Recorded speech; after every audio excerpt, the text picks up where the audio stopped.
We're standing in a place on Clayton Moor that when I was very young was called the Dib. I believe it's now called the Dip, which is not the same thing at all. Other things have changed. The railway bridge and the steps are the same, but there used to be another high wall, you can see the foundations over there, at right angles to this, and these two walls formed a dark, dank corner behind me where you couldn't be seen from the road. Young lovers would come down here for a bit of privacy and romance. The Dib had quite a reputation.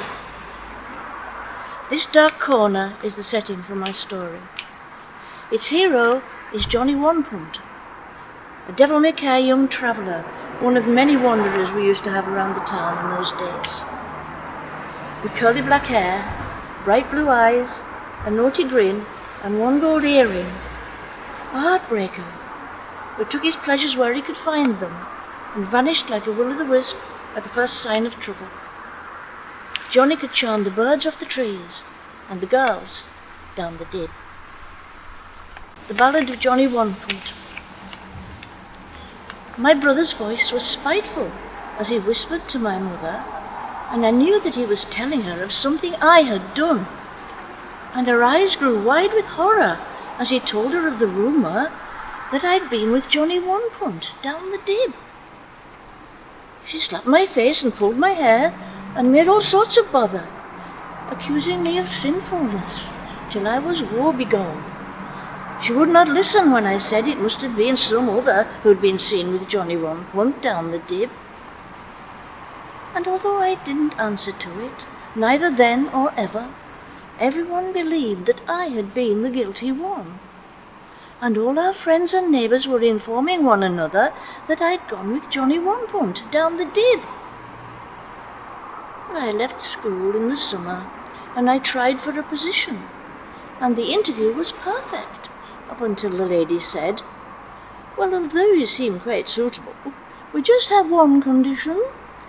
Have you been with Johnny One-Punt down the Dib?"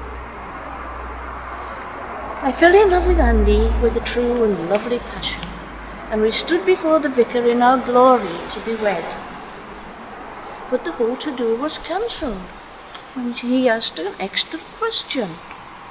"Hast thou strayed with Johnny One-Punt down the Dib?" Although I never really lied or deliberately dissembled, all of those who trusted me now think they have been fooled. And all my life, my best attempts have ended up enfeebled because of Johnny One-Punt and the Dib. And when I died and stood before the throne of the Almighty, and all my misdemeanours were measured on the scales, the gates were closed against me, as one sin was deemed too weighty. I had been with Johnny One-Punt down the Dib. So now I'm down in purgatory, hope of heaven blighted.